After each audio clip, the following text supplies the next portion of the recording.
आदाब नमस्कार, मैं शाहिद उमेर। स्वागत है आप सभी का सियासत टीवी के साउथ इंडिया एक्सप्रेस में। आइए देखते हैं मुख्य समाचार। तेलंगाना के राजस्व एवं आवास मंत्री पोंगुलेट्टी श्रीनिवास रेड्डी ने अधिकारियों को निर्देश दिया है कि वे इंदिरा घरों के लिए जनवरी में आयोजित ग्राम सभाओं के दौरान प्राप्त आवेदनों की समीक्षा में तेजी लाए और लाभार्थी चयन प्रक्रिया अविलंबन शुरू करें। सचिवालय में आयोजित समीक्षा बैठक में आवास विभाग के विशेष सचिव ज्योति बुद्ध प्रकाश और आवास निगम के एमडी वीपी गौतम ने भाग लिया। इस बैठक में मंत्री ने चयन प्रक्रिया में पारदर्शिता और निष्पक्षता पर जोर दिया। उन्होंने अधिकारियों को निर्देश दिया कि वे 26 जनवरी को मॉडल इंदिरा आवास के लिए जिन 562 गांवों में लाभार्थियों का चयन किया था वहां के अनुभव का विश्लेषण करें, चुनौतियों का समाधान करने और पात्रता मानदंडों का कड़ाई से पालन सुनिश्चित करने के लिए सकारात्मक और नकारात्मक दोनों पहलुओं पर विचार किया जाना चाहिए। रेड्डी ने आवेदकों का सत्यापन करने और आपात व्यक्तियों को घर प्राप्त करने से रोकने के लिए प्रौद्योगिकी के उपयोग पर जोर दिया। उन्होंने चेतावनी दी कि निर्माण के किसी भी चरण में पहचाने गए किसी भी अपात्र लाभार्थी का आवंटन रद्द कर दिया जाएगा। आवेदन प्रक्रिया के दौरान पूरी तरह से पात्रता की जांच की जानी चाहिए ताकि सुनिश्चित किया जा सके कि केवल योग्य व्यक्ति ही लाभ उठा सकें। मंत्री ने दोहराया कि सरकार की प्राथमिकता सभी पात्र परिवारों को इंदिरा घर प्रदान करना है। उन्होंने अधिकारियों से आग्रह किया कि वे वास्तविक लाभार्थियों की अनदेखी के बारे में किसी भी शिकायत का समाधान करें और आवंटन प्रक्रिया में सबसे गरीब वर्गों को प्राथमिकता दें। बीआरएस ने तेलंगाना के मुख्यमंत्री ए रेवंत रेड्डी के खिलाफ पे सीएम अभियान शुरू किया है। यह अभियान तेलंगाना सरकार द्वारा बकाया भुगतान न करने का विरोध कर रहे छोटे ठेकेदारों के साथ एकजुटता प्रदर्शित करता है। सिविल ठेकेदारों ने आरोप लगाया कि बिचौलिए ने उनके बिलों के मंजूरी देने के लिए रिश्वत के रूप में काम का 20% कमीशन मांगा। अभियान के हिस्से के रूप में बीआरएस ने सीएम रेवंत रेड्डी के चेहरे और एक अपील के साथ एक QR कोड लॉन्च किया है, जिसमें लिखा गया है कि यहाँ 20% कमीशन स्वीकार किया जाता है। आपको बता दें कि 2023 में कर्नाटक विधानसभा चुनाव से पहले कर्नाटक कांग्रेस ने तत्कालीन मुख्यमंत्री बसवराज बोम्मई के खिलाफ पे सीएम टैग लाइन के साथ इसी तरह का अभियान चलाया था। बीआरएस पोस्टर में कहा गया है कि वे आसानी से कोड को स्कैन कर सकते हैं और राज्य सरकार के कैटाकॉम में फंसे बिलों के भुगतान के लिए भुगतान कर सकते हैं। 22 फरवरी को यहां आंशिक रूप से ध्वस्त SLBC सुरंग के अंदर फंसे 7 लोगों का पता लगाने के लिए आज रोबोट ऑपरेशन में शामिल हो गए हैं। आज सुबह हैदराबाद की एक रोबोटिक्स कंपनी की टीम एक रोबोट के साथ सुरंग के अंदर गई। 110 बचाव कर्मी भी सुरंग में उतरे। तेलंगाना सरकार ने बचाव कर्मियों को किसी भी खतरे से बचाने के लिए रोबोट तैनात करने का फैसला किया है, क्योंकि सुरंग के अंदर पानी और कीचड़ सहित स्थितियां एक चुनौती थी।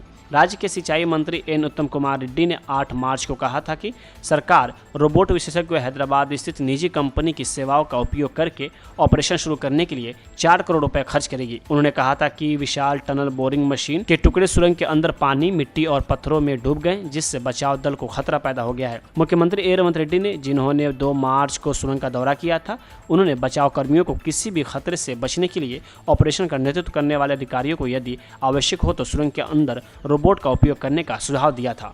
7 व्यक्तियों का पता लगाने के लिए NDRF, सरकारी खनिक, सिंगरेनी, कोलियरीज, चुवा खनिकों और अन्य की टीमों के साथ कुत्तू और रडार सर्विस द्वारा बताए गए विशेष स्थानों पर खोज अभियान जारी है।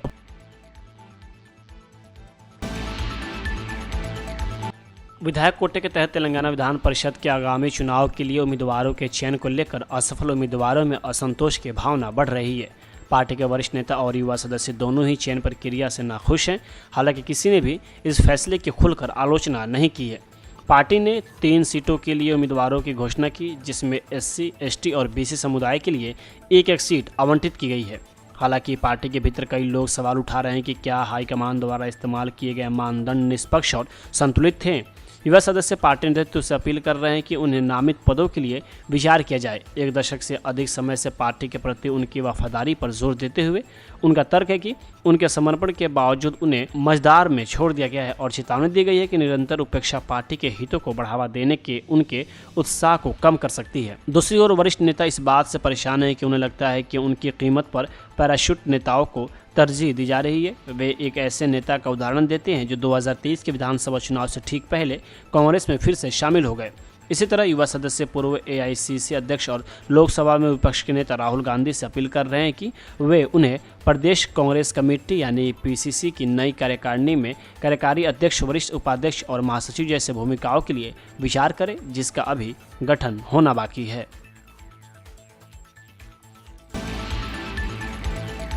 तेलंगाना के हैदराबाद से एक दिल दहला देने वाला मामला सामने आया है, जहां एक ही परिवार के 4 लोगों ने खुदकुशी कर ली है। ये मामला सब्जी गुड्डा के रविंद्र नगर इलाके से सामने आया है, जहां एक ही परिवार के 4 लोगों ने एक साथ मौत को गले लगा लिया। उस्मानिया यूनिवर्सिटी पुलिस के मुताबिक सोमवार रात करीब 9:10 पर इस घटना की जानकारी मिली थी, जिसके बाद पुलिस हफ्सीगुड्डा के रविंद्र नगर गई। मकान के अंदर जाकर देखा तो एक ही परिवार के 4 लोग मृत अवस्था में पड़े थे। वहीं पुलिस से मिली जानकारी के मुताबिक 44 वर्षीय चंद्रशेखर रेड्डी और उनकी 35 वर्षीय पत्नी कविता अलग अलग कमरे में पंखे पर फांसी के फंदे पर लटके हुए मिले। शुरुआती जांच में फांसी लगाकर आत्महत्या करने की बात कही जा रही है। एक कमरे में उनके दोनों बच्चे 13 वर्षीय बेटी श्रीता रेड्डी और 10 वर्षीय बेटे विश्वनाथ के शव बिस्तर पर पड़े हुए मिले। अब पुलिस ने मामले की जांच शुरू कर दी है। पुलिस अब ये पता लगाने की कोशिश कर रही है कि आखिरकार एक ही परिवार के 4 लोगों ने आत्महत्या का कदम क्यों उठाया। पति और पत्नी दोनों के शव अलग अलग कमरे में पंखे से लटके हुए मिले।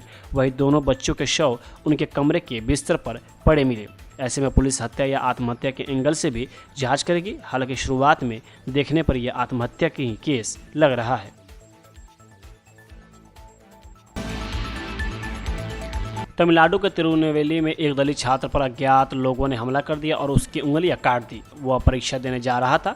मजदूर थंगा गणेश का बेटा और कक्षा 11 का छात्र देवेंद्र सोमवार की सुबह परीक्षा देने के लिए अपने घर से पलायमकोट्टोई स्थित अपने स्कूल जा रहा था, तभी उस पर हमला हुआ। रास्ते में 3 लोगों ने कथित तौर पर एक क्रॉसिंग पर बस को रोक लिया। देवेंद्र को बस से बाहर खींचा और उसके बाएं हाथ की उंगलियां काट दी। हमलावरों ने छात्र के पिता पर भी हमला किया, जिससे उसके सिर समेत कई जगहों पर गंभीर चोटें आई। थंगा गणेश अरियानायागपुरम गांव में एक ईंट भट्टे पर मजदूरी करते हैं। जब बाकी यात्री बीच बचाव करने के लिए इकट्ठा हुए तो हमलावर मौके से भाग गए। इसके बाद देवेंद्र को श्री वेंकटुरम सरकारी अस्पताल ले जाया गया। वहां से फिर तिरुनेलवेली सरकारी अस्पताल ले जाया गया, जहां उसकी उंगलियों की सर्जरी की गई। पुलिस ने हमले के सिलसिले में 3 नाबालिग को हिरासत में ले लिया है। इसी बीच देवेंद्र के परिवार ने दावा किया कि यह हाल ही में हुए कबड्डी मैच का बदला है, जिसमें उन्होंने एक विरोधी टीम को हराने में अहम भूमिका निभाई थी। देवेंद्र एक बेहतरीन कबड्डी खिलाड़ी हैं। वहीं देवेंद्र के पिता ने कहा कि यह जाति से जुड़ा मामला है। थंगा गणेश ने कहा, दूसरे गांव के थेवर समुदाय के 3 लोगों ने उस पर हमला किया। यह जाति से जुड़ा मामला है। हम SC समुदाय से हैं। देवेंद्र ने उन्हें हराया था, इसलिए उन्होंने बदला लिया। संसद के बजट सत्र के दूसरे चरण की कार्यवाही आज चल रही। आज संसद के उच्च सदन में कांग्रेस अध्यक्ष मल्लिकार्जुन खड़गे ने कुछ ऐसा बोल दिया कि हंगामा खड़ा हो गया। बवाल इतना हुआ कि खड़गे को माफी मांगनी पड़ी। उन्होंने कहा कि उपसभापति जी, मैं माफी मांगता हूं। मैंने ये शब्द आपके लिए नहीं बल्कि सरकार के लिए बोला था। दरअसल सदन में नई शिक्षा नीति पर चर्चा हो रही थी। इसमें डिप्टी स्पीकर हरिवंश ने दिग्विजय सिंह को बोलने का मौका दिया। इसी बीच मल्लिकार्जुन खड़गे खड़े हो गए। इस पर डिप्टी स्पीकर ने कहा, सुबह आपको बोलने का मौका मिला था। डिप्टी स्पीकर की इस बात पर खड़गे ने कहा कि तब शिक्षा मंत्री नहीं आए थे। इसके बाद उपसभापति ने उनसे बैठने के लिए कहा तो वो भड़क गए। इसके बाद कांग्रेस अध्यक्ष ने कहा, आपको क्या क्या ठोकना है, हम ठीक से ठोकेंगे। उनके इतना कहते ही राज्यसभा में बीजेपी के सदस्यों ने विरोध करना शुरू कर दिया। जेपी नड्डा ने बयान की निंदा की और कहा कि नेता विपक्ष तजुर्बेकार हैं, लेकिन जिस भाषा का इस्तेमाल किया है वो निंदनीय है। इसके लिए वो माफ़ी मांगे। इस पर अपनी गलती मानते हुए खड़गे ने कहा, उपसभापति जी, मैं माफ़ी मांगता हूं। मैंने शब्द आपके लिए नहीं बोला था। मैंने कहा था कि सरकार की पॉलिसी को ठोकेंगे। अगर आपको ठेस पहुंची हो तो मैं माफ़ी मांगता हूं। उधर राज्यसभा के नेता प्रतिपक्ष मल्लिकार्जुन खड़गे ने जेपी नड्डा पर पलटवार भी किया। उन्होंने कहा कि विपक्ष को ट्रेनिंग की नसीहत देने वाले नेता सदन को ही इसकी जरूरत है। सदस्य और मंत्री ही समय पर सदन में नहीं आते हैं। उन्होंने ये बात तब कही जब उपसभापति हरिवंश आवश्यक दस्तावेज सदन के पटल पर रखवा रहे थे। बजट सत्र के दूसरे दिन आज नेशनल एजुकेशन पॉलिसी और ट्रायल लैंग्वेज को लेकर संसद के बाहर विपक्ष के सांसदों ने प्रदर्शन किया। डीएमके सांसद कनिमोझी और अन्य सांसद काले कपड़े पहनकर तमिलनाडु पर धर्मेंद्र प्रधान की टिप्पणी का विरोध किया। उन्होंने प्रधान से माफी मांगने को कहा। केंद्र सरकार ने NEP के तहत 3 भाषा स्थानीय भाषा के अलावा अंग्रेजी और हिंदी पढ़ाना अनिवार्य किया है। तमिलनाडु सरकार इसका विरोध कर रही है। उसका कहना है कि हम पर हिंदी जानबूझकर थोपी जा रही है। डीएमके सांसद इसी का विरोध कर रहे हैं। विवाद पर शिक्षा मंत्री ने कहा, डीएमके के लोग बेईमान हैं, वे तमिलनाडु के छात्रों के प्रति प्रतिबद्ध नहीं है, वे तमिलनाडु के छात्रों का भविष्य बर्बाद कर रहे हैं। उनका एकमात्र काम भाषा की बाधाएं खड़ी करना है। वे राजनीति कर रहे हैं, वे अलोकतांत्रिक और असभ्य हैं। डीएमके सांसद कनिमोझी ने कहा, देवेंद्र सरकार तमिलनाडु को मिलने वाले पैसे को रोक रही है, कह रही है कि हमें 3 भाषा नीति और एनईपी पर हस्ताक्षर करना है। वे तमिलनाडु के बच्चों का भविष्य बर्बाद कर रहे हैं। उन्हें तमिलनाडु के बच्चों के लिए मिलने वाले फंड को रोकने का कोई अधिकार नहीं है। साउथ इंडिया एक्सप्रेस यही होता है समाप्त। मुझे दे अब इजाज़त। बाकी खबरों के लिए बने रहें सियासत टीवी के साथ।